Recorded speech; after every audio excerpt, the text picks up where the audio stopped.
OK, très bien.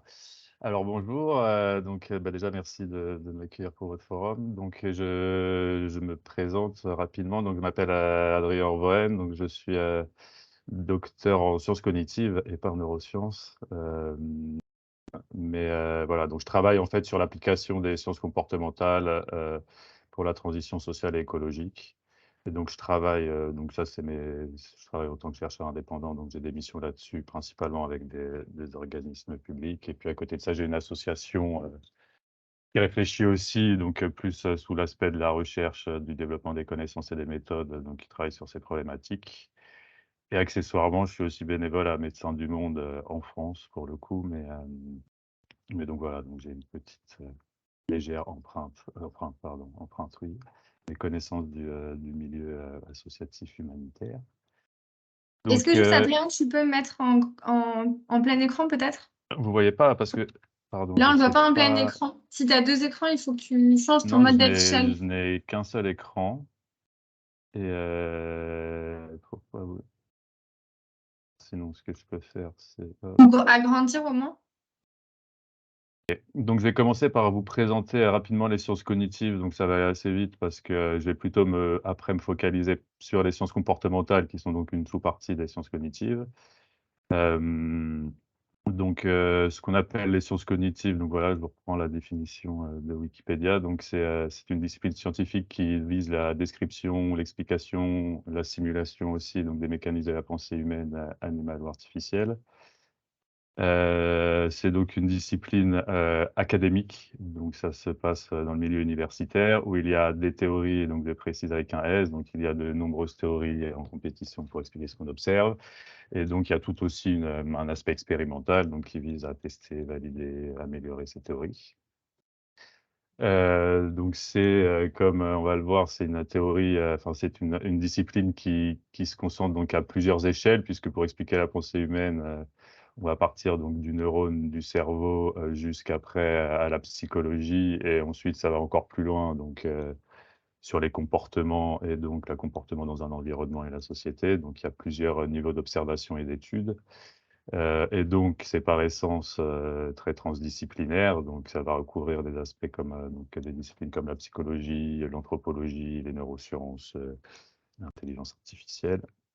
Et c'est aussi une discipline qui est relativement récente puisque ça a commencé dans les années 50, aux États-Unis. C'est jeune, c'est d'un certain côté, on peut dire, immature, si nous avons, d'un point de vue comparé à d'autres sciences, naturelles, qui sont plus anciennes. Et donc voilà, et donc ça reste quelque chose de très foisonnant où il y a beaucoup de nouvelles choses qui sortent, voilà. Et donc ça, c'est plutôt une remarque, qu'on pourrait dire généralement sur les sciences, mais qui s'applique aussi à ça parce que nous avons parlé de changement de comportement, c'est bon de s'en souvenir. C'est pas en tant que tel une norme de lecture ou une analyse, ça n'offre pas des solutions, voilà, miracles à des problèmes. C'est vraiment donc une science qui vise à comprendre, ce qui se passe et ce qu'on observe et à le décrire et ça s'améliore sans cesse et il y a des erreurs et donc ça offre aussi et surtout et donc c'est là nous, ce qu'on utilise aussi, donc c'est des méthodes expérimentales et d'observation et ce genre de choses et donc des outils pour faire sens de tout ça. Donc comme on l'a vu que ça traite de la pensée humaine, ça rassemble un grand nombre d'objets d'études, qu'on va appeler, des fonctions cognitives, donc qui vont être, l'attention et la perception, la mémoire et l'apprentissage, les émotions, la prise de décision, voilà, langage, intelligence. La théorie de l'esprit, bon la théorie de l'esprit, c'est la capacité, on va dire que c'est les raisonnements qu'on fait quand on va attribuer des pensées à autrui, voilà, c'est un peu le «pensée sociale» entre guillemets et donc après des concepts, qui peuvent être plus, abstraits, comme, l'esprit ou la conscience et donc pour tous ces objets d'étude, il peut y avoir des méthodes théoriques, et expérimentales pour les décrire et les étudier, donc voilà. Donc je mets cette image parce que ça rappelle, voilà, que ça reste encore une science pour l'instant. On observe des parties, on ne fait pas forcément encore sens du tout. Déjà, les parties sont pas très bien comprises,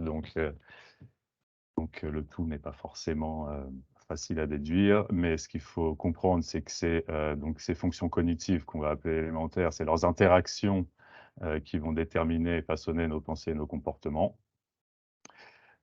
Qui a, ce que j'ai dit, peu de linéarité, donc on peut penser que ça va être, la perception qui va influencer, notre décision, mais l'inverse est vrai aussi. C'est-à-dire que si vous êtes, par exemple, dans une tâche où, je ne sais pas, votre objectif est de chercher une pomme et ben, votre perception va être influencée. Vous allez avoir une attention, plus spécifique à des objets qui ont des formes de pommes et cetera. Donc c'est vraiment, des boucles de rétroaction entre toutes les fonctions en permanence et donc dans ce cas-là, on distingue, voilà, on va plutôt catégoriser les processus cognitifs comme des processus de bas niveau qui vont impliquer un nombre assez limité de fonctions, voilà. Donc, on va, par exemple, comme la perception des couleurs, où ça va assez vite en fait de la rétine au cerveau et on comprend comment percevoir les couleurs, les réactions émotionnelles et cetera et on va distinguer les processus de haut niveau qui impliquent une plus grande multitude de fonctions comme le raisonnement ou la coordination sociale, vous allez avoir à la fois une dimension, perceptive sur, si vous faites une tâche à plusieurs, sur, quels sont les gestes d'autrui, comment synchroniser avec lui. Donc il y a vraiment des aspects perceptifs et il y a des aspects, qui vont être plus du raisonnement, de la pensée, comme je disais, de la théorie de l'esprit, de l'attribution et tout ça rentre en jeu et donc on va dire que voilà, c'est une chose plus complexe.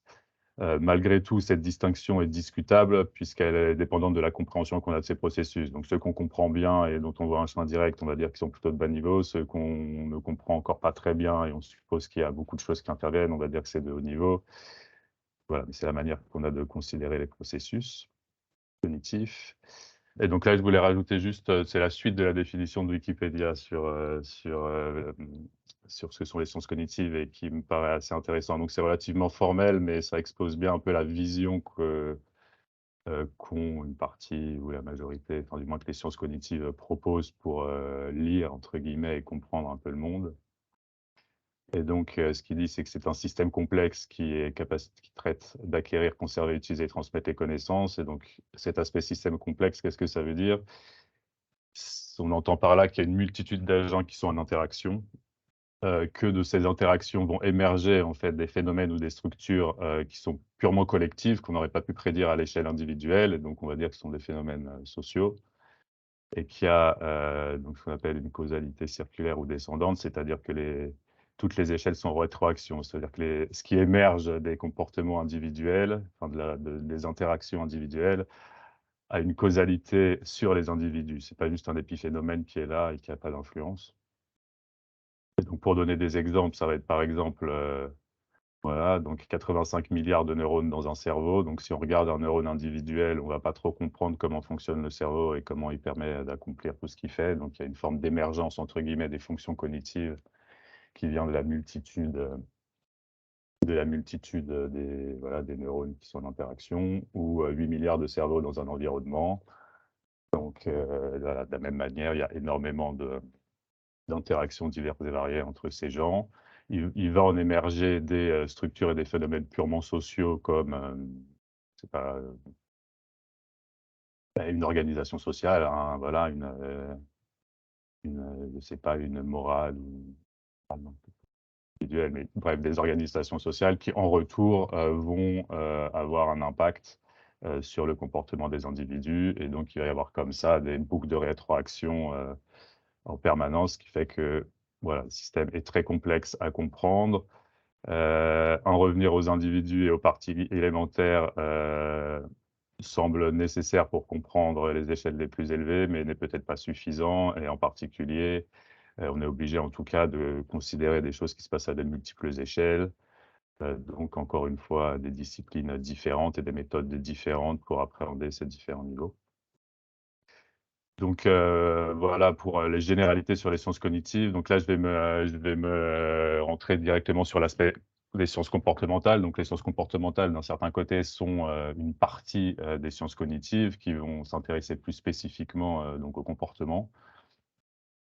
Alors après, vu qu'on suppose que le comportement est évidemment, déterminé par la psychologie et donc par les neurosciences, on garde quand même les autres échelles d'interprétation. Mais donc le comportement, on va dire que c'est vraiment, la partie observable, dirais-je, donc du fonctionnement humain, et donc celle qui, c'est l'interface, on va dire, entre les individus et l'environnement. Donc on peut déjà se poser la question pour la transition écologique. Donc je vais d'abord faire, enfin, je vais te dire un peu des généralités, mais je vais essayer de les framer dans le cadre de la transition écologique pour, voilà, pour donner des exemples un peu, dans les thématiques qui nous intéressent ici. Donc, on peut se poser la question, est-ce que c'est au niveau individuel, et des comportements qu'il faut influencer, qu'il faut jouer en fait pour changer un peu la transition? Donc une citation de Pierre Biot qui dit donc effectivement les technologies, ne résolveront pas tout et qu'il faut changer les usages.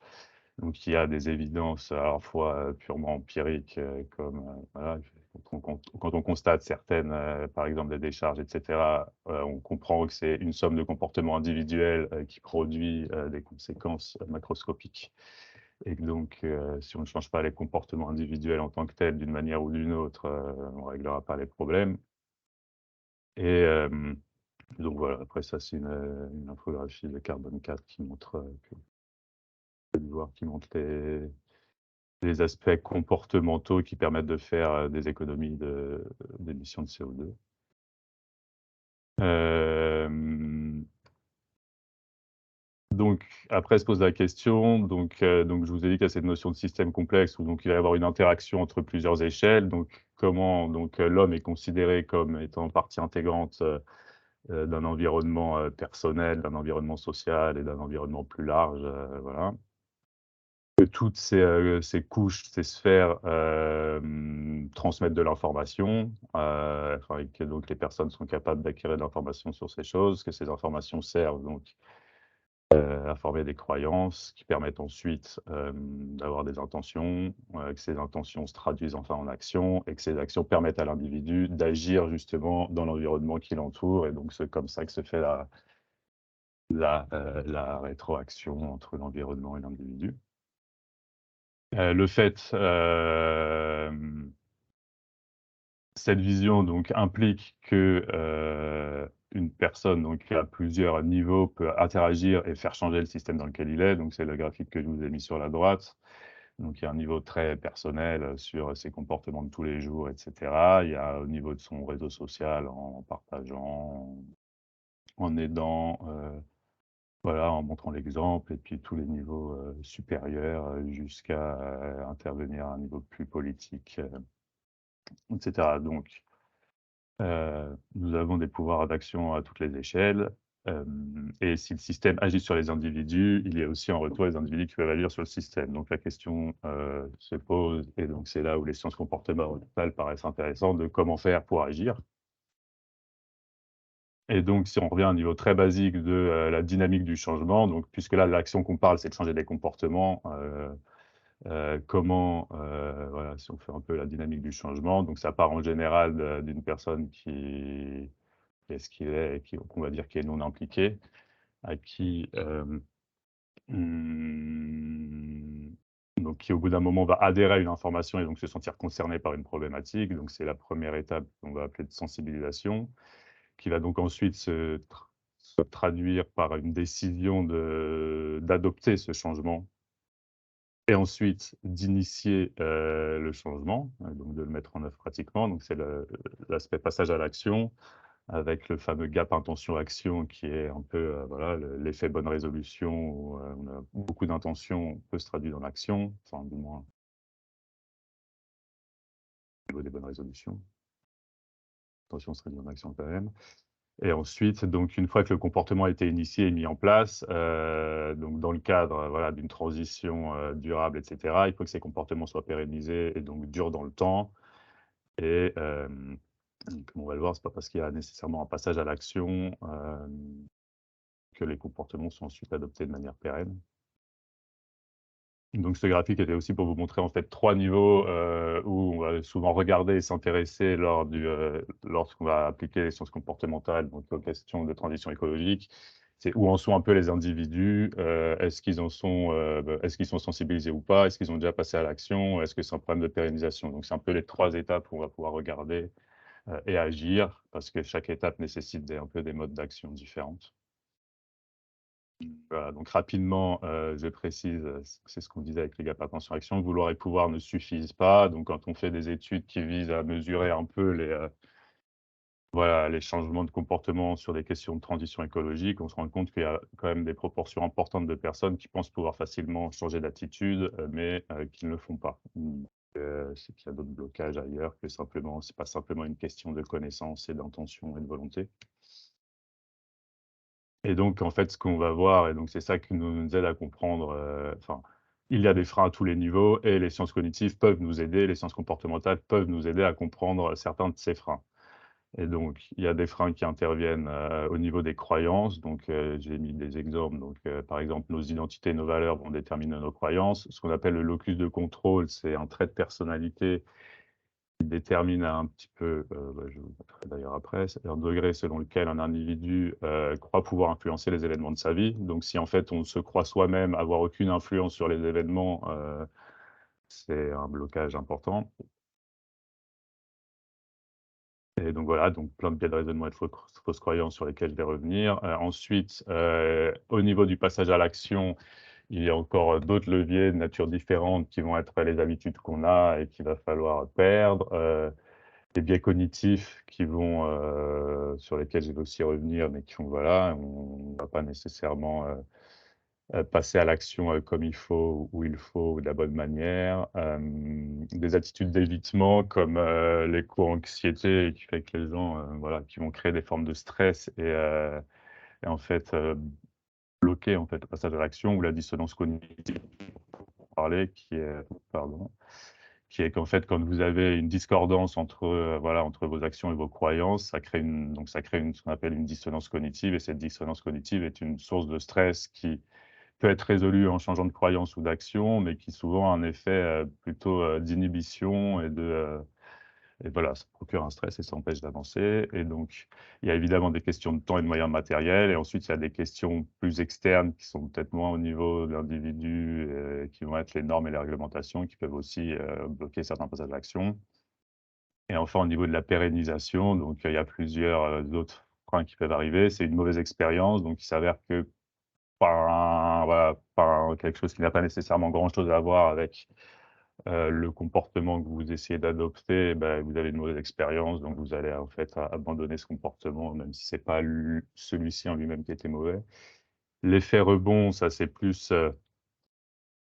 en fait, que voilà, que vous adoptez un changement et ça crée en fait un effet opposé à celui qui était escompté. Donc ça, ce qui est directement lié en fait au changement lui-même, ou à une intervention, voilà. Et donc aussi simplement une évolution du contexte. Donc il y a plus l'intervention qui vous permettait, enfin le cadre qui vous accompagnait dans votre changement de comportement a disparu ou simplement vous changez de situation. Donc dans un contexte différent, voilà, les choses, les habitudes et les comportements qu'on avait réussi à acquérir ne persistent pas nécessairement.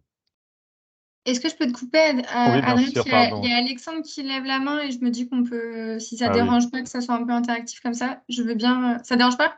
Moi, pas du tout, mais c'est vrai que du coup, vu que je suis en plein écran machin, je ne vois pas Ouais, c'est pour je ça ne vois que je pas me la permets de t'interrompre. Je Alex, comptais sur toi, Aline. Je me disais bien que tu savais que je pouvais pas. et Vas-y, voilà, vas-y, Alexandre. ça. Salut Adrien, salut à tous et merci beaucoup déjà. Moi, j'adore ce genre de sujet de toute façon. Et juste là, sur cette slide, tu as mis, temps en rouge. Est-ce que c'est pour souligner son importance, particulière par rapport aux autres? Bonne question.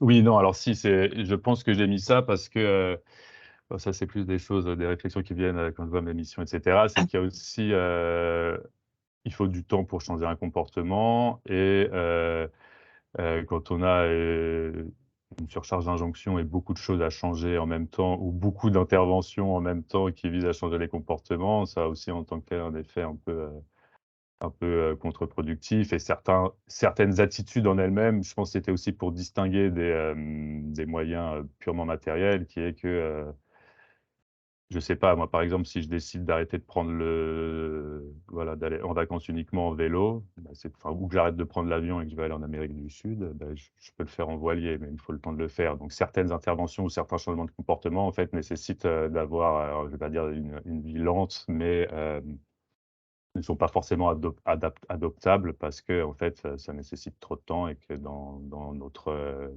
mode de vie actuel, nous n'avons pas le temps en fait de mettre en place ces moyens, quoi. Par exemple, aller acheter ses fruits et légumes directement à la ferme, et cetera. Voilà, c'était plus ça que je voulais mettre, c'était au niveau des moyens, je dirais plutôt financiers, de ressources, et cetera. Il y a aussi une dimension temporelle. OK, merci. Voilà. Attends, du coup, j'en profite Pardon. moi aussi pour poser ma question que Mmh. j'avais mise dans le chat. Du coup, moi, je vois, mauvaise expérience, mais en fait, on peut aussi passer à l'action et constater que nos modalités d'action sont peut-être pas les plus justes, les plus efficaces, enfin les plus adaptées, pour pérenniser des comportements, enfin pour aller dans le sens de la transition écologique qu'on souhaite. Donc enfin, je vois pas la place de l'échec dans ton tu vois, de je teste, je réajuste, je recommence. OK, je pense parce que tu la verras beaucoup trop après. C'est vrai que je l'ai oublié, mais tout à fait, oui, il y a aussi, et sur la slide d'avant, il y a, alors ils appellent ça une rechute, donc c'est vrai que ça a un aspect négatif, mais l'idée est quand même que, bah, tu es pas obligé d'adopter. Tu peux effectivement constater que c'est un mauvais comportement et au moins tu auras un enseignement que. Mais oui, tout à fait, tu peux avoir aussi un. Là, je considère que c'est des comportements souhaitables. C'est pour ça que j'ai dit qu'il fallait les pérenniser, mais effectivement, tu peux envisager des comportements où tu réalises après ton passage à l'action qu'ils étaient mauvais et qu'il faut les abandonner. Ça, bon, tu vois, ça rentre dans le processus global d'apprentissage, mais effectivement, faut pas nécessairement pérenniser tous les comportements qu'on a changés. Ça, Ok. je reviendrai sur ces histoires enfin, voilà, de ratés, d'expérimentation un peu après, mais plutôt dans la méthode qu'on applique. Donc là, je voulais juste présenter concrètement quelques freins, que nous on étudie, enfin qu'on aborde et qu'on prend en compte, quand on s'intéresse sur des questions de comportement, et de transition écologique. Donc ça, c'est voilà, c'est une infographie de bons potes qui montre tout un exemple en fait de croyances, qui empêcheraient ou que les gens invoquent pour, ne pas aller vers un mode de vie plus durable. Et donc voilà, des croyances basées sur, enfin, des arguments, on va dire, scientifiques ou au contraire que, la sobriété, voilà, serait écologique et serait pas basée sur des arguments scientifiques. Des arguments basés sur la nécessité, de changer nos modes de vie, sur la faisabilité, sur des critères plus, voilà, de désirabilité. Et donc il y a toutes ces, croyances qui rentrent en jeu, quand on doit faire des choix et changer de comportement, qui peuvent coexister en partie ou non, donc ça va créer des contradictions. C'est des croyances qui peuvent porter à différents niveaux, donc des croyances sur soi-même, des croyances sur autrui, ou plus largement sur la société, avec encore une fois des critères de jugement de ces croyances qui, vont être donc soit la science, soit des valeurs, soit des choses plus émotionnelles. Les croyances, donc ça c'est des choses qu'on peut mesurer par exemple, c'est que les croyances ont une force, c'est-à-dire on peut croire quelque chose et y croire plus ou moins, voilà, fortement. Et donc, selon la force qu'on attribue à ces croyances, elles vont être plus ou moins déterminantes dans notre comportement et aussi plus ou moins modifiables. Donc en soi, voilà, de dire qu'on croit quelque chose n'est pas suffisant en tant que tel, ça dépend à quel point on le croit. Et aussi, ce qui est important, c'est que ces croyances, on les attribue aussi à autrui et que dans le fait qu'on attribue des croyances à autrui, on va aussi adapter notre comportement à ce qu'on pense des autres. Donc il y a quand même un effet qui va être purement social de cette attribution de croyances à autrui. Et avec des biais qui peuvent intervenir, donc ce qu'on va appeler par exemple un biais, des biais d'égocentrisme, c'est qu'on va tendance simplement en fait à penser que les autres pensent comme nous, donc on n'a pas d'autres infos qui nous suggèrent l'inverse. Ou un effet de faux consensus, donc qui est un peu lié à ça, c'est que voilà, c'est qu'on a tendance à croire que ce que nous on pense, c'est quelque chose qui fait plus facilement consensus que d'autres idées. Et donc ça, c'est pour vous montrer sur un exemple très précis, qui est l'emballage plastique. Rien que sur cette question, il peut y avoir, voilà, 15 ou 20 croyances qui peuvent rentrer en jeu. Donc, au niveau de la pollution générée, au niveau de la nécessité, voilà, hygiénique, la praticité du plastique, au niveau, du pouvoir que vont avoir les individus de jouer là-dessus, sur la production ou la consommation d'emballage plastique. Et donc voilà, et donc sur la simple thématique, des emballages plastiques, vous allez avoir 20 croyances qui vont être partagées, voilà, qui peuvent pas forcément partagés par tout le monde, qui peuvent entrer en contradiction chez les mêmes personnes, et cetera, et cetera. Enfin, en contradiction, j'entends. Vous pouvez à la fois avoir conscience que, ça a un impact environnemental important, mais quand même croire, à juste titre d'ailleurs, enfin à juste titre, ou du moins pas à juste titre, mais dans certaines régions du monde, bah, qu'il y a aussi un risque sanitaire à boire l'eau du robinet. Donc, voilà, il n'y a pas de bonne croyance, enfin, je veux dire, les croyances peuvent amener à des conclusions de changements de comportement différentes et c'est pas pour autant que les croyances sont fausses. C'est ça que je veux dire. Donc après les croyances, il y a aussi tout un ensemble de ce qu'on appelle les biais cognitifs, qui peuvent justement influencer pour créer des fausses croyances et même intervenir à plein d'autres niveaux du processus de raisonnement. Donc là, je vous en ai mis un certain nombre. Donc bon, il y en a qui sont très connus, par exemple, donc voilà, bon, déjà je donne la définition. Un biais cognitif est une déviation dans le traitement cognitif d'une information. Le terme biais fait référence à une déviation de la pensée logique et rationnelle, et j'ai précisé en rouge logique et rationnelle, je reviendrai dessus ensuite. Et donc la partie, ça c'est un truc qui était dans la version anglaise et qui est donc heu, importante, je pense, à avoir en tête, c'est que, la construction de la réalité, par les individus, qui contrôlent leur comportement et ce ne sont pas des données, «objectives» entre guillemets. Donc, voilà, c'est-à-dire c'est pas, il y a toujours de la subjectivité dans nos comportements et notre perception est biaisée et nos raisonnements sont biaisés. Donc là, ça c'est une illusion que tout le monde connaît. Si on vous présente 2 lignes qui ont la même longueur, avec des flèches soit vers l'intérieur, soit vers l'extérieur au bout, ça vous donne une impression que les tailles sont différentes. Et donc là, c'est une version qui présente en plus ce qu'on va appeler un effet de cadrage. Donc un biais lié au contexte dans lequel on le présente, c'est que de rajouter des portes comme ça, avec un effet de perspective que ça crée, ça augmente normalement, ça augmente l'illusion. Donc là, le biais de contraste, je pense que vous avez toujours tous vu, c'est qu'en fait le carré, la B correspond à une case blanche et le carré A là, qui correspond à une case noire, normalement sur l'échiquier, ont exactement la même couleur d'un point de vue optique. Enfin d'un point de vue, si j'ai pas si je pourrais la slide, mais donc la A et la B ont exactement la même couleur et puisque en fait, il y a une mise en contexte qui fait que vous pensez que la case B est dans l'ombre, votre cerveau va automatiquement corriger, la couleur que vous percevez et donc va vous la faire sembler plus claire qu'elle ne l'est déjà et donc vous avez l'impression que la case B est bien blanche et bien enfin, est plus claire que la case A alors qu'elles ont exactement la même couleur.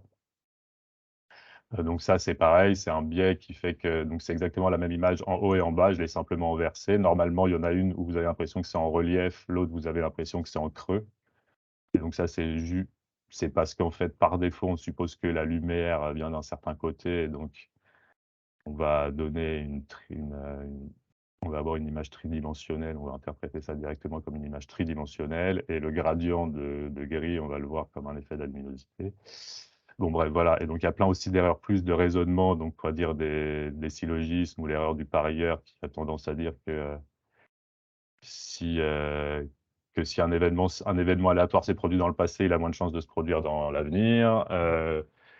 Des biais qui vont être liés à ce que j'appelle faire l'autruche dans une dévaluation temporelle, c'est-à-dire qu'on va accorder moins d'importance à ce qui est éloigné dans le temps qu'à ce qui nous est très proche. Un biais de normalité qui fait qu'on a tendance à complètement négliger, les avertissements qu'on a par rapport à un événement futur qui ne nous est pas encore arrivé. Donc par exemple, les risques liés au changement climatique, alors qu'on est parfaitement, informé, beh, puisqu'on ne les a pas encore connus directement, on ne n'accorde pas l'attention qu'on devrait et donc plein de biais de confirmation qui est qu'on a tendance à si on nous donne une information qui valide nos croyances, on a tendance à y croire davantage et après des biais qui sont purement, enfin qui sont plus sociaux comme, donc ce qu'on appelle le biais d'autorité. C'est-à-dire que si on vous donne une information par quelqu'un qui est une figure d'autorité, vous allez accorder plus de crédit, qu'à quelqu'un qui n'est pas une figure d'autorité. Ce qu'on appelle l'effet, wagon ou Bonne-Wagon, c'est que vous avez tendance à ajuster vos croyances et vos décisions à celles des autres. Voilà et donc d'autres effets, par exemple l'effet acteur-observateur, c'est qu'on a tendance à penser que, on est assez peu responsable de son comportement et que les autres, par contre, sont très responsables de leur comportement dans des situations similaires. Donc voilà, il y a plein d'effets comme ça qui interviennent et qui influencent sur notre manière d'appréhender le monde et de se comporter. Donc ça, c'est juste pour vous montrer, c'est une infographie, une cartographie des biais cognitifs. Donc, il y a un listing énorme, il y en a énormément. Et donc, le but n'est pas de vous les passer en détail, ni même de vous présenter comment on les catégorise. C'est sur la page Wikipédia des biais cognitifs si vous voulez Adrien, entendre les je détails. fais Oui, je fais la police. Il reste. Ça serait bien que dans 5-10 minutes max, 10 minutes maximum, tu fini ta présentation pour qu'on puisse avoir un temps d'échange. ça marche. C'est rare. Et Ça Alexandre va fait aller. remarquer que tu dis beaucoup vous, mais Pardon. lui, il parlerait plutôt de nous. De nous, oui, pardon, voilà, ce sont des biais de langage, je m'excuse. Nous, j'ai tendance à m'adresser à mon. Pardon, je vais essayer de corriger ça. Donc, nous. Donc voilà, je vais vous montrer ça juste pour vous montrer le foisonnement et la complexité, pas pour qu'on rentre dedans. Et donc, pour conclure sur ces biais cognitifs, vous verrez ensuite pourquoi je vous en parle. Donc, cette typologie n'est ni exhaustive ni exclusive, c'est-à-dire que c'est en évolution, certains biais se recoupent, et donc la classification est mouvante. Ce n'est pas non plus une cartographie du fonctionnement cérébral, c'est plutôt basé sur ce qu'on observe dans des expériences comportementales. Donc, ce qu'on va appeler un biais cognitif peut impliquer plusieurs et implique probablement plusieurs mécanismes cérébraux, et à l'inverse, différents biais vont impliquer des mécanismes cérébraux communs. Et donc, il y a ce que je vais dire, niveaux fonctionnels ou neurocognitifs. Donc, comme on a vu, il y a des biais de perception, il y a des biais qui sont plus au niveau du raisonnement, etc. Et ça s'appelle des biais, mais il faut les voir comme des éléments qui caractérisent des fonctionnements observés et non pas comme un jugement sur ce que serait qu'un fonctionnement désirable, parfait ou idéal. Déjà parce qu'on a tendance à avoir des œillères sur les dysfonctionnements, donc on va voir ces biais quand ils amènent à des dysfonctionnements, mais on va peut-être pas les voir dans toutes les situations. En fait, ils nous aident, voilà, où ils sont utiles. Et donc, en général, on les perçoit souvent comme, donc non pas finalement des biais, mais comme des mécanismes adaptatifs face à un monde très complexe et dans lequel on a des ressources limitées, en particulier un temps limité pour traiter toute cette information. Et donc, on a des espèces de mécanismes qui nous permettent de faire des raccourcis. Et parfois, ces raccourcis, dans un mauvais contexte, nous amènent à, voilà, avoir des biais ou à ce que les choses ne se passent pas comme prévu. Mais donc, il n'y a pas de jugement de valeur. Et donc, ce n'est pas une liste d'écueils et donc de cibles qu'il faudrait changer ou éviter. C'est pas ça. Quand on parle de changement de comportement, on parle pas de changer les biais ou ce qui sont les fondements du comportement. C'est plutôt des clés de lecture qui permettent de décomposer, de simplifier et de comparer, parce qu'on a besoin de comparer notre compréhension des comportements observés. Voilà, donc comme je disais, on ne changera pas les bases du fonctionnement neurocognitif. Donc là, c'est pour montrer un peu qu'est-ce qu'on fait face à cette complexité pour changer les comportements. Donc, le changement, nous, on l'appréhende, enfin, c'est un processus d'apprentissage. Donc, il faut le prendre en compte dans toute sa complexité, dans toutes ses étapes. Il est important de décomposer les problèmes, en tout cas dans cette approche que nous avons des sciences comportementales, pour réduire l'échelle et donc passer d'un niveau macroscopique, de problèmes macroscopiques, à un niveau plus microscopique au niveau des individus, pour voir quels sont les comportements qui posent problème et les freins qui les bloquent. Donc, présenter les biais, donc c'est des grilles de lecture. Donc, en fait, comprendre les biais, ça nous permet, nous, plutôt aussi d'identifier des leviers. Et je pourrais rajouter qu'aucun fou n'est fou tant qu'on l'emplit à ses raisons. Donc, ce qu'on appelle des biais, quand on comprendra peut-être la raison pour laquelle, comment ils fonctionnent, d'où ils naissent cérébralement, et tout ça, on les verra plus comme des biais. Et donc après, c'est l'importance aussi toujours d'expérimenter et s'adapter, parce que voilà, on n'a pas de réponse toute faite et dont on peut présupposer l'efficacité.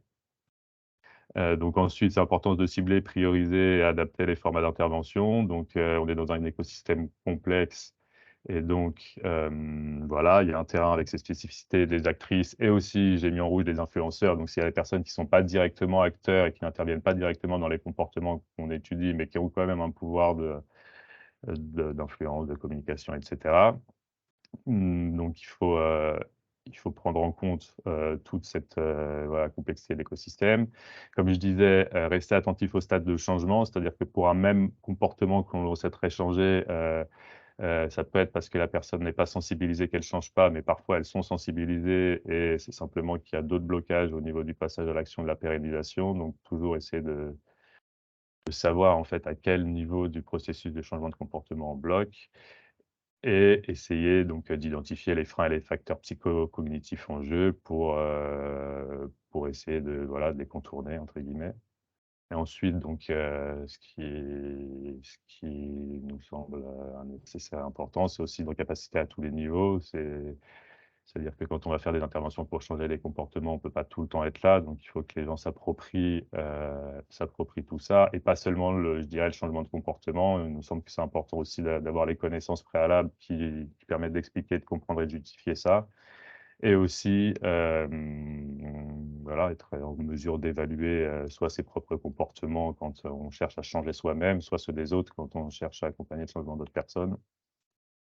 Et donc, comme le faisait remarquer justement Aline, il faut aussi accepter, analyser et intégrer les échecs, que ce soit les échecs individus ou les échecs plus globaux, collectifs, parce que, donc voilà, les échecs sont une information, importante et qui est souvent, assez peu prise en compte, mais d'un certain côté, d'un point de vue, voilà, scientifique, ce qui ne marche pas est une information sur ce qui marche potentiellement. Donc c'est toujours intéressant et important de les prendre en compte. Et donc là, je voulais préciser parce que, du coup, que le contexte est très important. Donc, on change plus facilement quand on est dans un contexte, que ça soit physique ou social, qui nous accompagne. Donc, voilà, si on passe dans un univers beaucoup plus vert, on aura probablement plus envie de faire du vélo si on voit plein de gens qui font du vélo et cetera.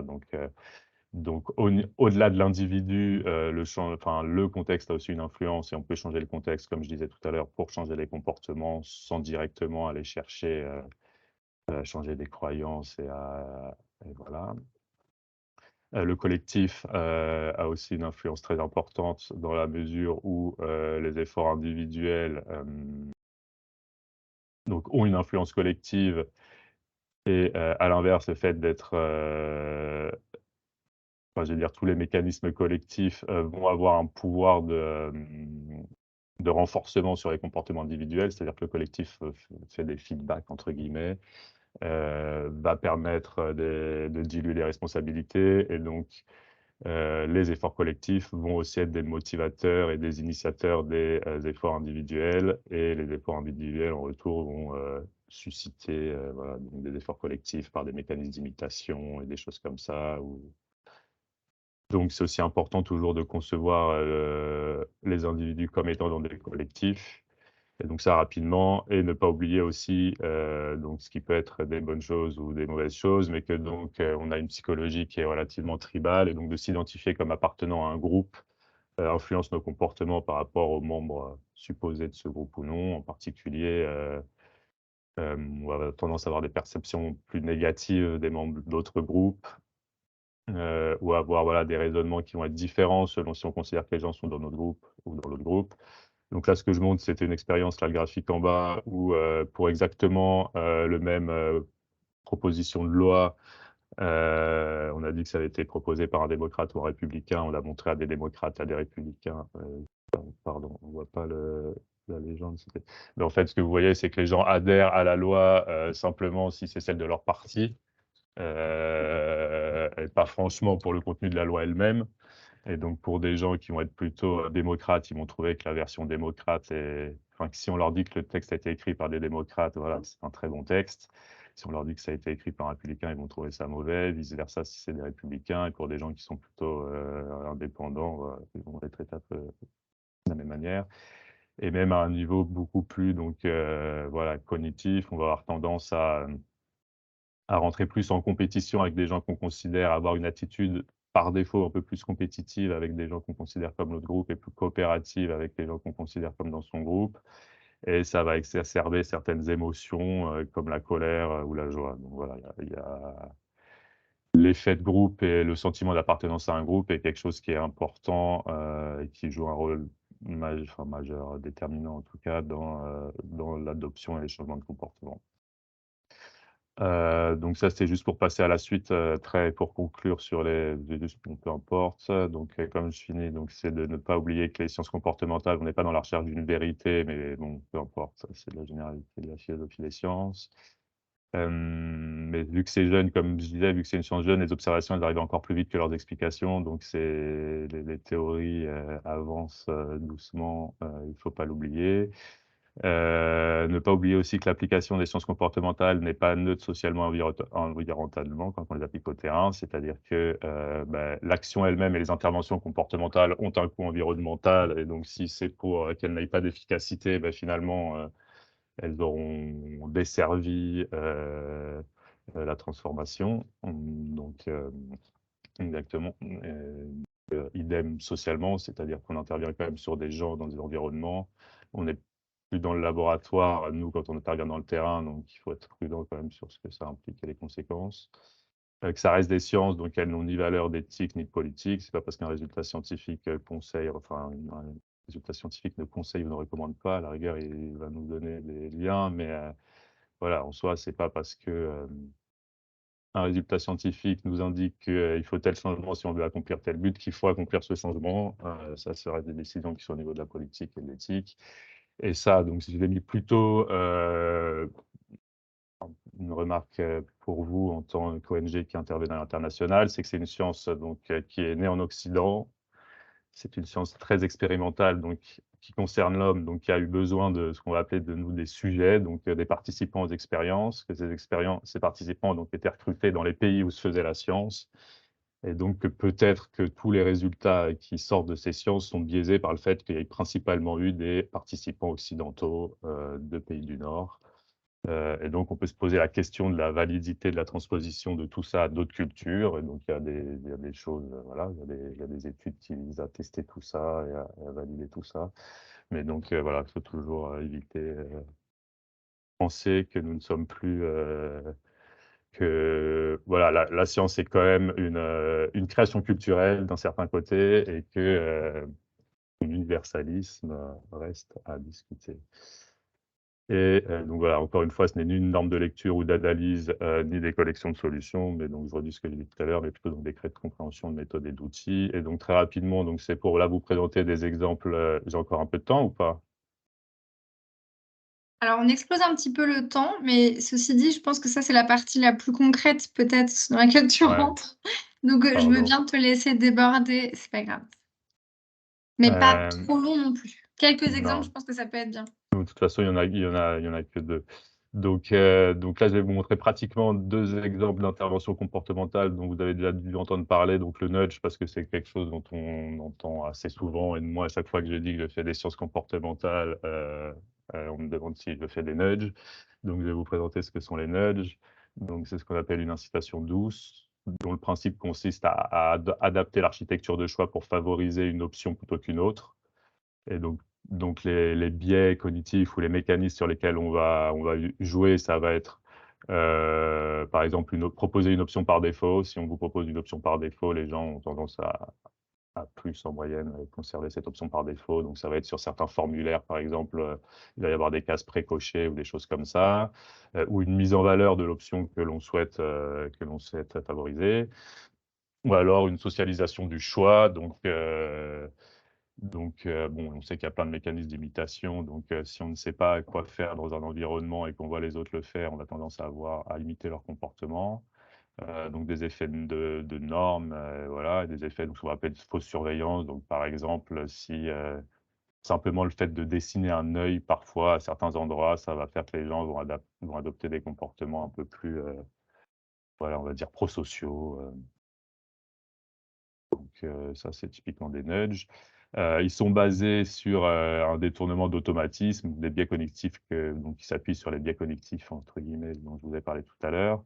Donc qui vont être le fait qu'on ait un fonctionnement heuristique, donc quand on a un temps limité, pour prendre une décision dans un contexte un peu complexe, on va faire des raccourcis. Et donc, on peut utiliser ces raccourcis, pour orienter le choix. Il y a des biais de perception, comme je vous ai dit tout à l'heure, qui vont pouvoir, permettre aussi d'orienter les choix, des effets de framing, c'est-à-dire de présenter les choix dans des contextes différents. Et donc, c'est une solution qui a été beaucoup utilisée, appliquée dans les politiques publiques. Ça a été, voilà, dans ces 2 chercheurs qui, en 2008, ont sorti un livre et qui a un peu fait connaître ça au grand public, et depuis, c'est appliqué partout. Et la carte que je vous montrais tout à l'heure, je l'ai passée très rapidement, c'était une carte de tous les centres dans le monde qui ont mis ça en place. L'un des avantages, c'est que c'est des interventions très simples et plus... Oh, pardon, non, ça viendra après. Mais c'est aussi que donc le nudge, et c'est le côté un peu doux, c'est que c'est simple et peu coûteux à éviter. C'est-à-dire, le but n'est pas d'être dans un truc coercitif, c'est juste d'utiliser des légers biais pour influencer ça. Et donc les exemples que j'ai mis, c'est donc vous avez peut-être vu à Paris, c'est Cendrier, on vous propose en fait d'exprimer votre opinion sur quelque chose qui n'a rien à voir avec les mégots, mais ce faisant, vous utilisez votre mégot d'une manière détournée. Les bandes rugueuses sur les routes qui vont parfois être de plus en plus rapprochées, et donc le son que ça va faire va être de plus en plus rapide, ça va vous donner l'impression d'accélérer, et donc inconsciemment vous allez freiner en fait. Donc voilà, tout ça, ce sont des nudges qui exploitent un peu ces biais. Sauf que, donc voilà, comme je dis, l'un des avantages d'un point de vue pratique, c'est qu'ils sont simples et peu coûteux à mettre en œuvre, et que c'est souvent des passages à l'action sans intention ni effort. C'est-à-dire c'est inconscient, donc les gens ne font pas un effort particulier pour adapter le comportement. Après, les limites, c'est que c'est souvent des micro-comportements qu'on change, qu'ils sont rarement durables et qu'il y a beaucoup d'effets de nouveauté, que c'est difficile de les individualiser à des contextes ou à des situations particulières, et que ça offre très peu d'éclairage sur ce qui se passe réellement dessous. Et donc à côté, je vous ai mis une étude qui a cherché à mesurer l'efficacité des normes sur plusieurs thématiques environnementales, pardon, l'efficacité des nudges sur plusieurs thématiques environnementales, voilà, en distinguant différents types de nudges. Et donc, qui montrent qu'en particulier sur les questions de mobilité, ce sont des choses qui fonctionnent assez mal. Sur des questions alimentaires, ça peut avoir pas mal d'impact, et c'est d'ailleurs là-dedans qu'ils ont été développés au début. Donc ensuite, pour aller un peu plus loin que le nudge, parce que c'est relativement sommaire, donc là, c'était juste pour vous présenter rapidement, nous, la manière qu'on a un peu de travailler donc dans nos missions avec mes collègues pour résoudre les problèmes. Donc c'est ce qu'on va appeler plus largement de l'accompagnement au changement, un peu plus large, et plus long et plus en profondeur. Donc l'idée, donc, de vraiment d'aller identifier et caractériser les problèmes de manière à un niveau assez détaillé, pour pouvoir précisément diagnostiquer les obstacles au changement, donc à partir de la littérature, mais souvent on fait des enquêtes préalables, en fait, des questionnaires, parce qu'on ne connaît pas à l'avance, en fait, sur un terrain donné, avec des gens donnés, quels vont être leurs blocages. Donc on fait des enquêtes qui visent à identifier les blocages au changement. Ensuite, une fois qu'on a identifié ces obstacles, et cetera, on va mettre en place des stratégies d'intervention, donc qui vont correspondre en fait à associer des cibles, des blocages et des leviers voilà, pour les résoudre. En essayant de tenir compte des spécificités du contexte, donc évidemment avec une attention aux ressources, aux objectifs. Et donc on va choisir des formes d'intervention selon les ressources, le temps que l'on a pour les mettre en œuvre, parce qu'il y a des choses très courtes, des choses plus longues. Et ensuite, voilà, toujours planifier une évaluation de ces mesures, ensuite on expérimente et évalue. Et donc le raisonnement qui est derrière, je sais pas, donc ça vaut peut-être pas trop le coup que je passe, je voulais prendre un exemple, mais donc voilà, typiquement une mission récente où on devait essayer de changer les comportements. Donc je pense qu'en tout ça, c'est des pratiques assez générales de changement. Il y a rien spécialement, enfin on peut les étendre à des choses non cognitives, mais par exemple ce qu'on va faire nous dans une mission, on veut changer les comportements dans la restauration collective. Et on va avoir tendance à en fait rassembler en amont des panels d'usagers qui vont nous servir à faire remonter des connaissances et des relais, et qui peuvent après être utilisés eux-mêmes comme acteurs du changement, parce qu'ils vont aussi changer leur comportement, et comme j'allais dire graines pour diffuser en fait sur le terrain où nous ne sommes pas en permanence des informations. Donc, du coup, j'ai plus trop de temps, je vais passer ça rapidement. Donc voilà, ça c'était juste pour finir. Après sur donc aussi le rôle des organisations, donc parce que comme je disais, les changements individuels ne feront pas probablement pas tout, et les individus ont des moyens limités. Les organisations sociales permettent d'élargir les capacités d'action et d'influence des individus, et on peut aussi, à la fois on peut les traiter à part entière dans le changement, mais on peut aussi les considérer d'un point de vue comportemental comme des entités, et et en fait agir au niveau des organisations en elles-mêmes et pas forcément des individus. Alors à un moment donné, ça implique de changer des individus, mais c'est-à-dire que c'est pas forcément voilà, les volontés de changement peut être de changer une pratique à un niveau d'organisation sociale, plus que le comportement des individus qui la composent en tant que tel. Voilà ce que je voulais dire. Ensuite, c'est un graphique, voilà, de carbone 4 juste pour montrer que, même si, tous, les gestes individuels les plus efficaces et les plus durs à mettre en place, sont, mis en place, il nous manquera toujours 4 tonnes de CO2 par personne pour atteindre les objectifs, de 2 tonnes. Donc, où sont ces 4? Et bah, c'est dans le reste des fonctionnements qui ne sont pas directement du comportement individuel, donc le fonctionnement des entreprises, des organisations, et cetera, et donc qu'il y a des leviers là-dessus. Et donc ça, voilà, donc je disais juste qu'il est toujours important d'identifier donc les bonnes personnes, pardon, le graphique n'est pas passé, les bonnes personnes, et les bonnes organisations, si on veut faire des changements systémiques. Et donc il ne faut pas uniquement changer, c'est pas tout le temps l'utilisateur final ou le consommateur ou le citoyen, qui est la bonne personne auprès duquel intervenir pour changer les comportements, même si c'est leur comportement à eux qu'on souhaite changer, puisque des fois, les blocages en fait viennent d'un niveau où les individus n'ont pas de pouvoir. Donc voilà, donc c'est ce que je viens de dire. Donc le groupe majoritaire n'est pas forcément le plus impactant ni le plus apte à changer. Et donc les décideurs et les influenceurs restent des êtres humains comme les autres. Et donc les méthodes comportementales et les sciences comportementales peuvent aussi être appliquées auprès de ces gens. Bon ben voilà, je vais m'arrêter là. Ça c'est juste, c'est des choses un peu, c'est plutôt pour organiser les priorités au niveau des organisations sur les réductions. Donc ils vont simplement reprendre ce diagramme qui va être plutôt de penser à éviter les impacts environnementaux en repensant et en redesignant ces pratiques. Ensuite, à tenter de réduire ce qu'on peut réduire. Une fois qu'il nous reste des impacts qui ne sont plus réductibles, bah, essayer de les compenser en fait par, soit par sa pratique, soit par le choix de ses partenaires, soit en finançant directement des interventions environnementales.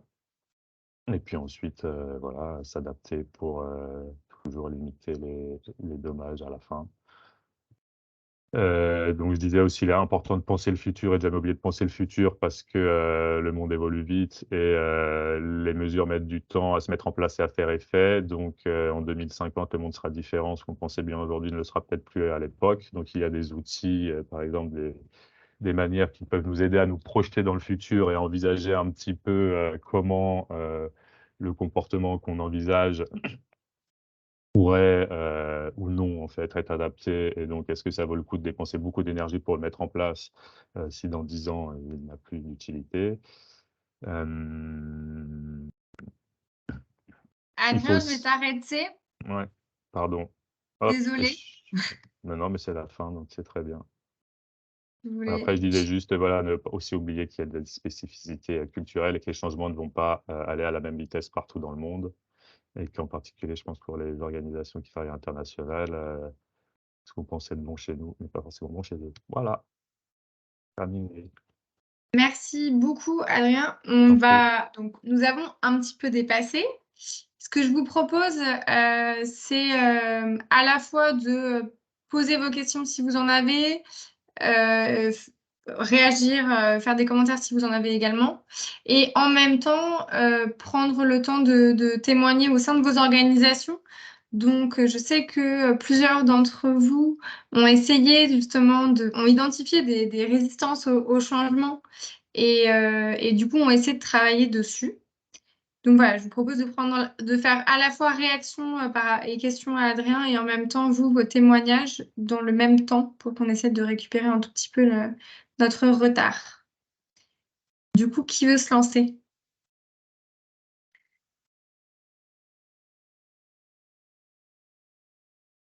Bon, je vais devoir nommer des gens.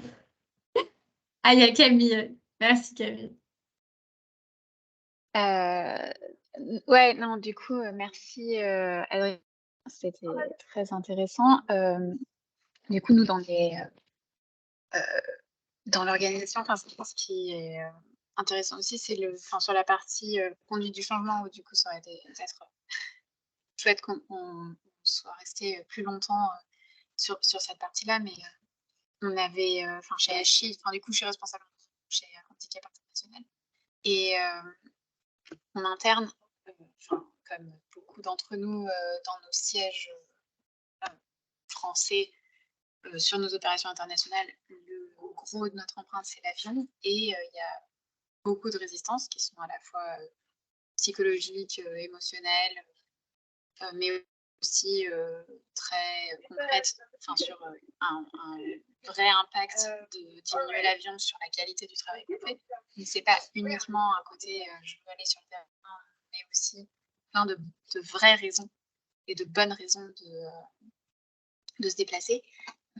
Et du coup, pour attaquer le travail sur comment est-ce qu'on peut réduire ça, on s'est basé sur des travaux de Alexandre Monin, qui est un sociologue, je ne sais pas trop quels sont le reste de ses titres, mais du coup, qui avait fait tout un travail avec plusieurs municipalités, avec un travail de un peu définir, essayer d'objectiver la liste des attachements au déplacement terrain, pour dire, en fait, pourquoi est-ce qu'on est attaché à ces déplacements, se dire à titre personnel, à titre pour l'organisation, pour le terrain, quels sont tous les bénéfices que ça nous apporte, en se disant que du coup, ça nous permettrait d'avoir une discussion peut-être plus détachée des émotions autant qu'elle peut l'être, sur comment est-ce qu'on répond à ses besoins et à ses attachements, peut-être par d'autres moyens, ou en réduisant le nombre de kilomètres et en mettant d'autres stratégies en place. Et donc ça, du coup, on est au tout début du processus, mais c'était... c'est un peu dans les trucs que j'avais lus, c'est ce qui semblait un peu le plus potentiellement efficace pour réussir à faire ce travail avec toute l'organisation et engager des gens dans un processus de réduction. Donc, voilà, c'était juste un témoignage de ce qu'on essaye de faire chez nous. Merci. Sur le sujet épineux.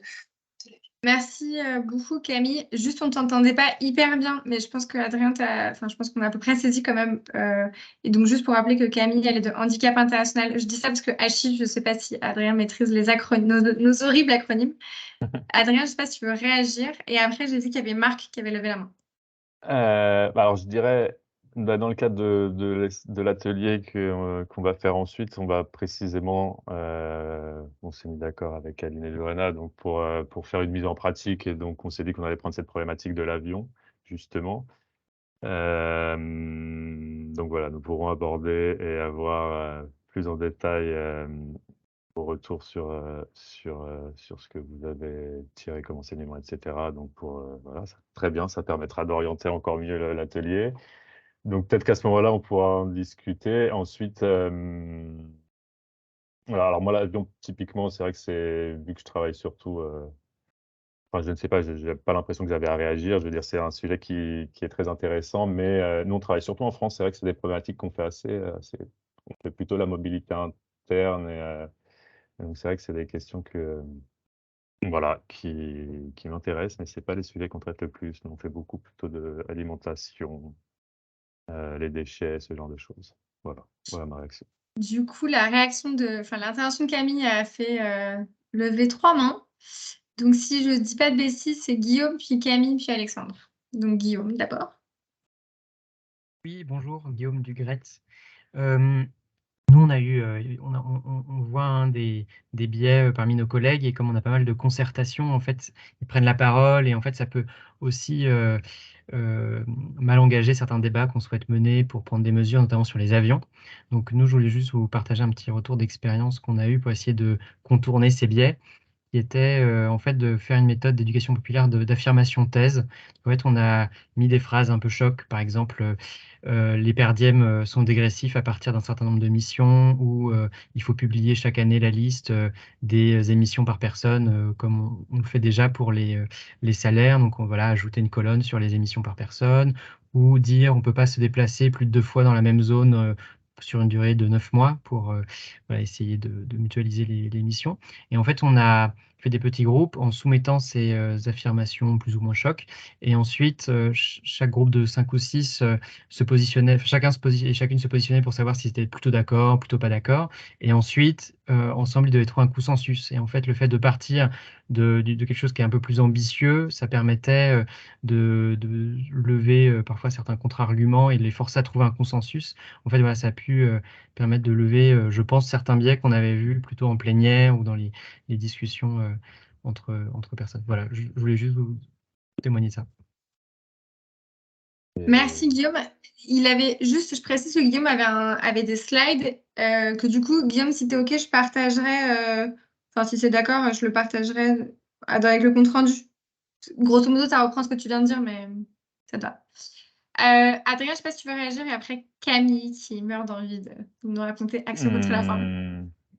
Non, je disais juste, effectivement, c'est souvent une bonne manière. C'est un peu aussi l'approche que font les fresques souvent, c'est-à-dire en fait, de faire arriver aux connaissances par un processus actif. Donc, on va dire un peu l'intelligence collective. Et donc, ça va effectivement favoriser l'acceptation en fait, de croyances. Si vous avez l'impression que si vous avez raisonné pour aboutir à une croyance, elle sera plus forte que simplement. Donc voilà, ça permet de renforcer un peu, de jouer là-dessus. Et donc le côté aussi collectif, quand il est bien organisé. Donc en particulier la recherche du consensus, et c'est quelque chose qui peut se faire, parce qu'on a tendance à pas, voilà, on peut dire dans le cadre d'un échange ou d'une réunion, que c'est la finalité de tomber sur un consensus. C'est vrai qu'on présuppose que, mais si on se donne vraiment cet objectif, on va plus facilement en fait, vouloir, tendre et accepter les compromis et cetera pour réaliser le consensus, que si c'est simplement un débat comme ça, sans cet objectif explicite. Merci. Camille? Ouais, Camille pour Action contre la faim, je suis responsable environnement climat. Moi, j'ai découvert un peu ces histoires de biais cognitifs il y a 3-4 ans et je m'y suis bien plongé dedans. C'est la petite intervention pareil, que j'ai préparée après, mais je ne vais pas trop dire dessus. Mais en gros, moi, j'ai tenté d'activer ce levier-là chez ACF il y a 2-3 ans, les histoires de changement de comportement. Et je suis tombé sur un problème majeur, en dehors du fait que le changement de comportement, c'est bien, tout se passe bien, en gros, tant qu'on ne demande pas de pognon et qu'on ne demande pas, qu'on vient pas taper dans les changements organisationnels, tout va bien, j'ai envie de dire. Par contre, le problème majeur qu'on a, enfin, c'est ce que j'ai pu constater, c'est qu'en fait, les gens mentent dans le sens où tu dis, ouais, est-ce que tu es d'accord pour réduire les billets d'avion et tout? Et là-dessus, les gens disent ouais, ok, et puis ils vont identifier avec toi quel levier pourrait faire qu'ils prennent moins l'avion et tout. Sauf que en fait, les gens, ils font ce taf, il y en a qui font ce taf pour prendre l'avion. Et ça, c'est pas un truc avouable, si tu veux, concrètement, quand tu bosses dans l'humanitaire. Là, je prends ça, c'est un exemple, voilà, mais tu vois, tu as des gens qui font ça par attrait personnel, etc., pour se faire mousser dans la société, pour j'en sais rien, tu vois. Et ça, c'est des trucs qui sont pas forcément avouables.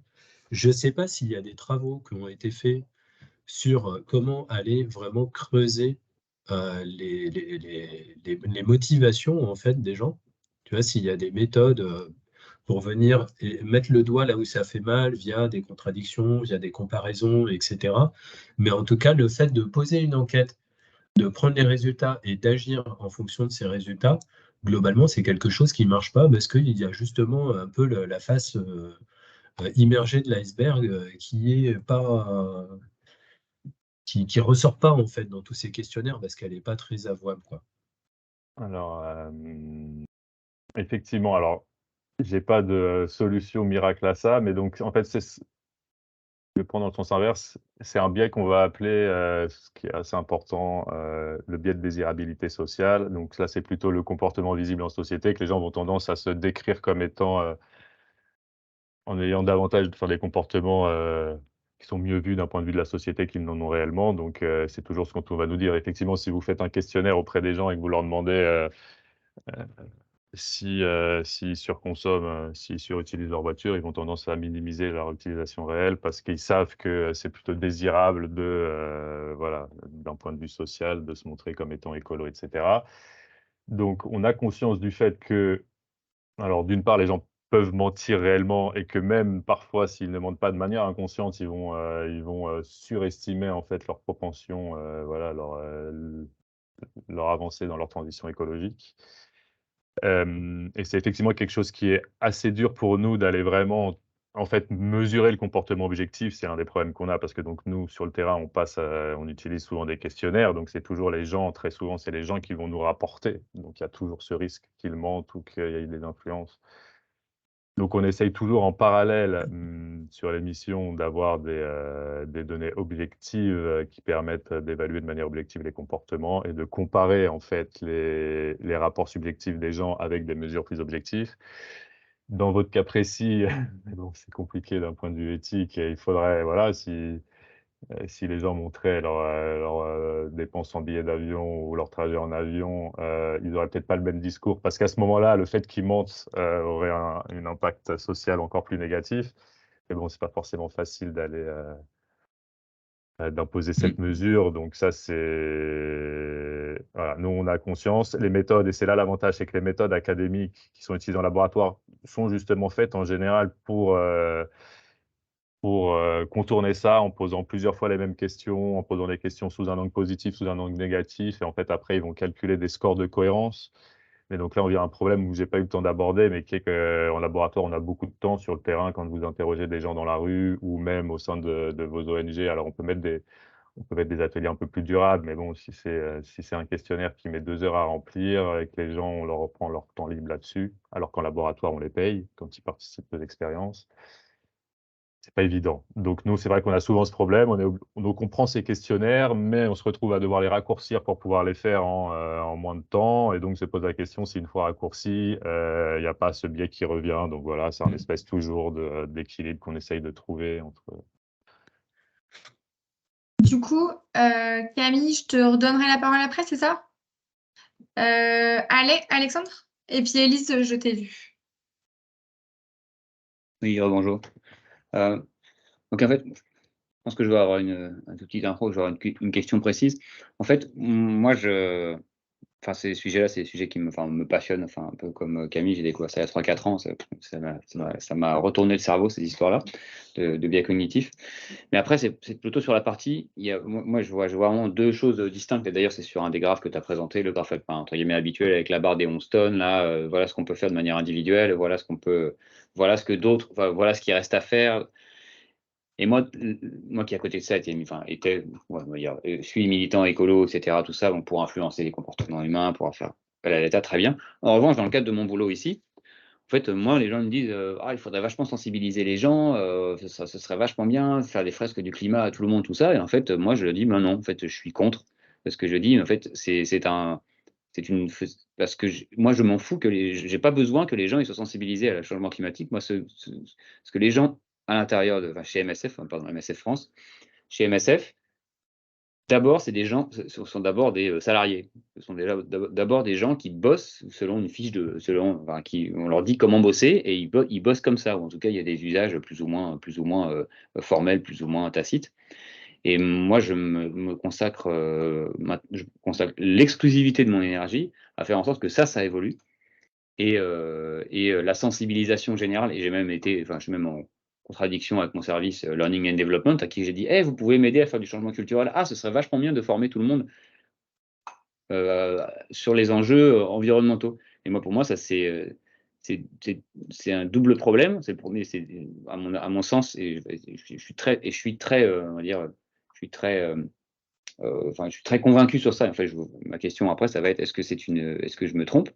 Et je sais que les gens sont des individus, mais dans le cadre de leur boulot, oui, mais dans le cadre de leur boulot, moi, ce qui m'importe, c'est qu'en tout cas, on continue le travail sur les procédures, qu'on aille se faire chier à se dire tiens, comment est-ce qu'on pourrait travailler différemment? Et l'histoire des avions, c'est un vrai sujet.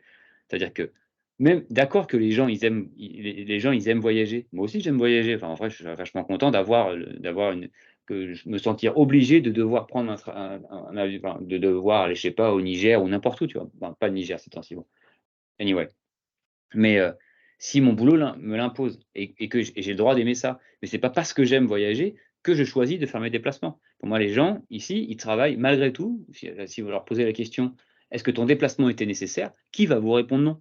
Et ben, les gens, ils voyagent parce qu'ils considèrent qu'ils ont à voyager dans le cadre de leur travail.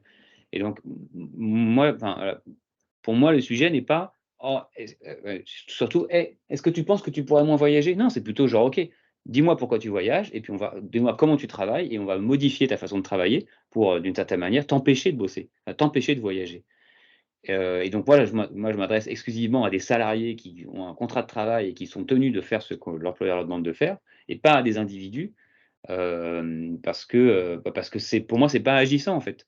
On met les gens, réindividualiser, le sujet c'est trop individualiser le sujet. C'est leur faire porter même une double charge. Il doit être des héros en plus au sein de leur organisation, et aller contre leur propre, je sais pas, fiche de poste. Et ça, c'est vraiment trop leur demander. Donc est-ce que je me trompe? Si c'était clair. Merci Alexandre pour le témoignage. C'était clair et non, je pense que tu ne te trompes tu te trompes absolument pas. Je pense que nous, ce qui fait, et je l'ai dit vraiment rapidement à la fin, mais donc clairement, à certains niveaux, ce qu'on appelait les acteurs n'ont pas le pouvoir d'agir et ils sont dans ce cadre et donc c'est auprès des dirigeants ou des RH et cetera qu'il faut intervenir. Ça, c'est sûr et ces gens-là restent. Je dirais d'un côté, ça reste des hommes comme les autres, donc les sciences comportementales peuvent s'appliquer aussi à des dirigeants et cetera. Les méthodes, on peut faire des fraises du climat à des dirigeants et tout.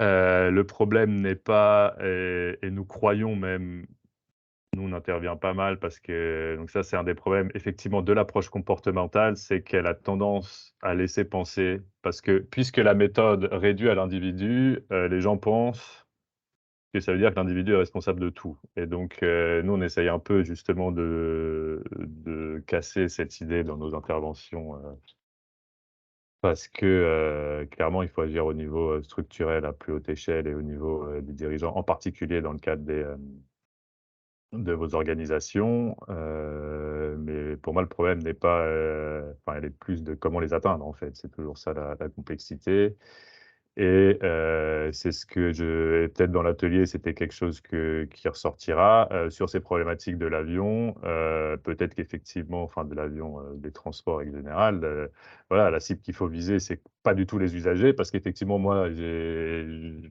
essayé de réfléchir un peu à ce problème pour préparer l'atelier et beh, je vois pas ce qu'on peut y faire. Enfin, s'ils doivent aller sur le terrain, ils doivent bien aller sur le terrain, quoi, à part à supposer, mais donc effectivement, si moi, aujourd'hui, dans votre structure, vous me dites: «Il faut changer les déplacements en avion», la cible auquel je vais penser, ça va pas être, les salariés, ça va être au niveau de la décision et de l'organisation et donc ça sera de réussir à mettre en place une intervention comportementale qui peut les faire changer eux. Après, est-ce que, c'est une intervention comportementale qui sera enfin, oui, on aura forcément des appropriés, mais Je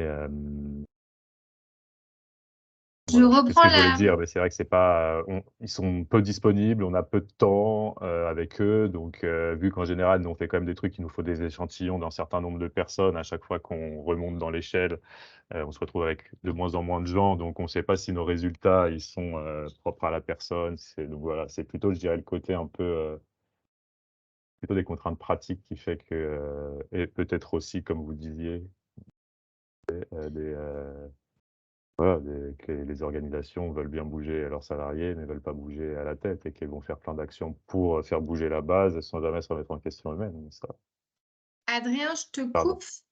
Je vais laisser la parole à Élise et effectivement, après, on va prendre 5 minutes de pause. Camille me demande si on a 30 minutes de retard. Oui et non, parce qu'en fait, la proposition que j'avais faite, c'était est-ce que vous pouviez faire un peu vos témoignages en même temps, ce qu'ont fait Guillaume et Camille. Et du coup, je te laisserai, Camille d'ACF, je te relaisserai la parole pour que tu présentes rapidement l'action chez ACF. Mais d'abord, Élise.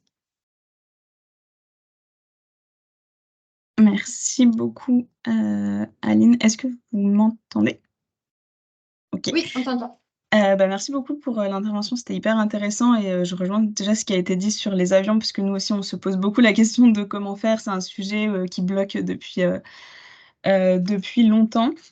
Mais du coup, je voulais aussi partager un peu des actions qu'on a fait avec notre, green team, du coup au sein de Care France. Où du coup, la Green Team, ça rassemble des personnes volontaires qui sont déjà intéressées sur le sujet. Et on s'est posé la question aussi de comment toucher d'autres personnes qui étaient peut-être moins sensibilisées. Et on a fait pas mal d'activités qui peuvent paraître un peu triviales ou pas hyper importantes sur comment on change au sein de l'organisation, mais qui permettent d'amorcer un petit peu certaines réflexions. Et du coup, on a fait pas mal d'ateliers un peu do it yourself ou par exemple, pour sensibiliser sur les questions des repas végétariens, un concours de cuisine où la contrainte c'était que ce soit végétarien. Et donc, du coup, on a partagé ça et ça permettait de toucher d'autres personnes qui n'étaient pas forcément de base intéressées. Même si ça pouvait paraître pas être le fond du problème de nos organisations, etc., mais ça permettait de toucher l'aspect plus personnel. Et on a aussi fait un test de fresque des nouveaux récits au sein de CARE France, et où du coup il y a toute une première partie sur réfléchir à nos biais cognitifs et aux freins à l'action, et quels sont les leviers. Du coup, ça faisait vachement avec quoi ce que vous présentiez précédemment. Et nous, on a trouvé ça hyper intéressant, à la fois pour comprendre les biais et savoir un peu pourquoi on réagit de telle ou telle manière, qu'est-ce qui peut bloquer, etc. Les leviers d'action, mais aussi, donc, à la fin, il y a une partie d'écriture un peu d'un monde utopiste de, dans 5-10 ans, qu'est-ce qu'on veut voir, où est-ce qu'on veut être, etc. Et en fait, le fait qu'il n'y ait pas de contraintes, en fait, on réfléchissait pas à est-ce que c'est réaliste ou pas. Et du coup, la personne qui nous encadrait nous disait vraiment de pas réfléchir au côté faisable et réaliste à 100% de la chose. Et du coup, ça a permis aussi de réfléchir un peu plus librement et de moins se poser la question de ah, mais en fait on va pas faire ça parce que c'est juste pas possible là maintenant tout de suite. Et du coup, ça nous a laissé beaucoup plus de champ de pensée et ça nous a permis aussi de travailler en collectif là-dessus pour embarquer tout le monde dans une même histoire. Et du coup, c'était une approche hyper intéressante qu'on a testée. Pour l'instant, on l'a juste testé au sein de la Green Team et on n'a pas encore passé à l'échelle et on ne sait pas encore trop comment on va donner suite à ça. Mais c'était une expérience très intéressante sur la question des biais cognitifs, justement. Merci Elise pour le témoignage. Du coup, s'il reste... Levez la main, enfin, c'est pas parce qu'on est en retard que vous n'avez pas le droit de lever la main si vous voulez intervenir, poser des questions, témoigner. Et pour commencer ou pour finir, je ne sais pas, Camille Dassef, tu peux nous présenter.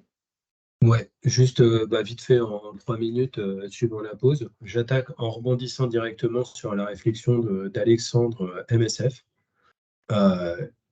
Quand j'ai découvert, moi, il y a 3-4 ans, les histoires de changement de comportement, pareil, je suis tombé du cul par terre en me disant, mais oui, mais bien sûr, c'est l'évidence, truc de malade, pourquoi on n'y a pas pensé avant, pourquoi c'est pas plus étudié, pourquoi c'est pas plus connu. Après, j'ai tenté cet angle-là, clairement, ça n'a pas marché, pour différentes raisons. Et après, je suis passé en mode, mais attends, les gens, c'est des salariés. Donc là, on n'est pas. Pourquoi on s'emmerde là, comme le gouvernement français, avec les citoyens? Parce que là, aujourd'hui, le carbone, c'est pas polluant.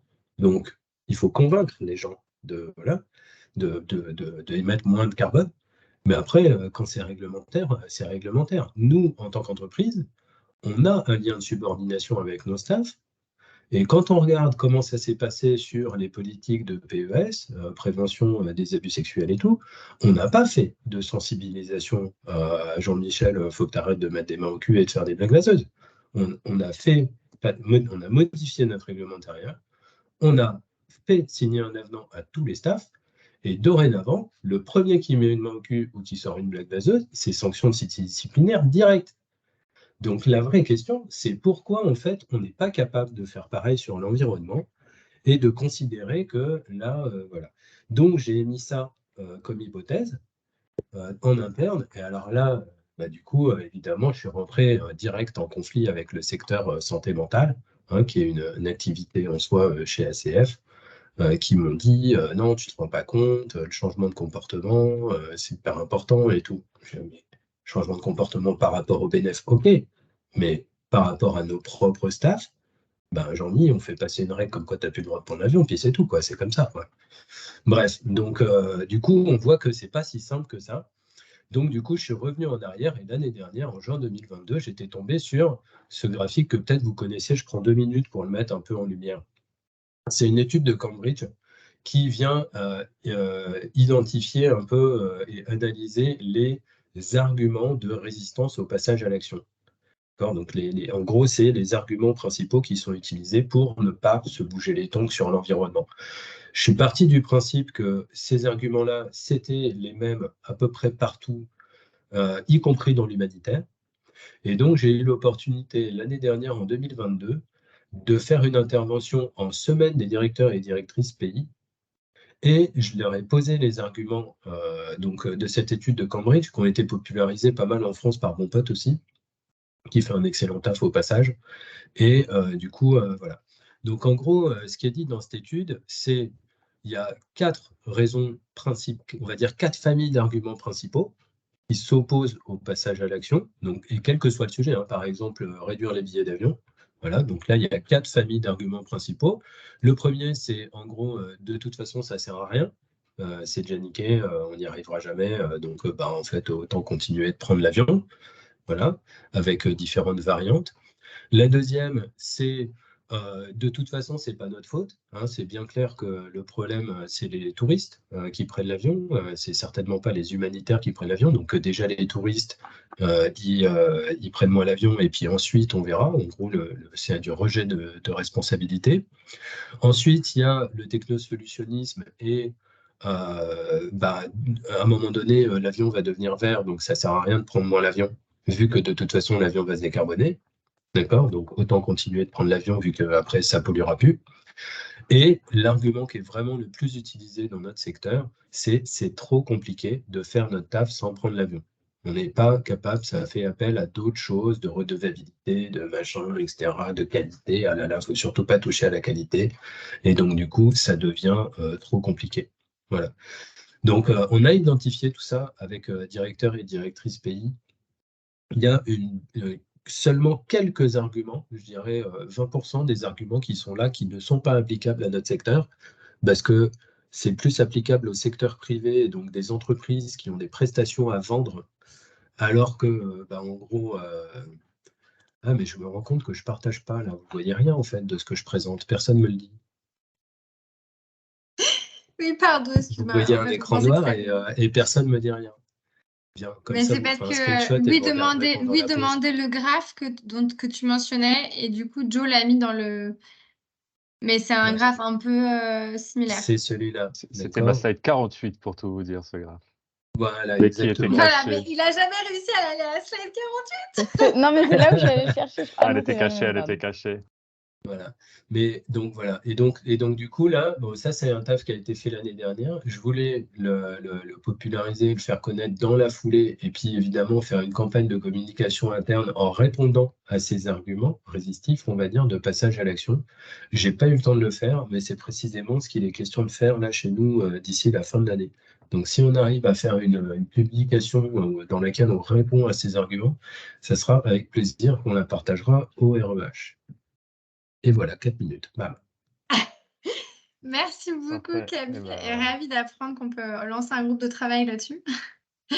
Mais ou peut-être pas, ou peut-être qu'on va laisser ACF avec son armée de référents environnement nous. Et merci Camille, je sais que tu es à Bruxelles, merci de nous avoir rejoints. Du coup, on va faire 5 minutes de pause.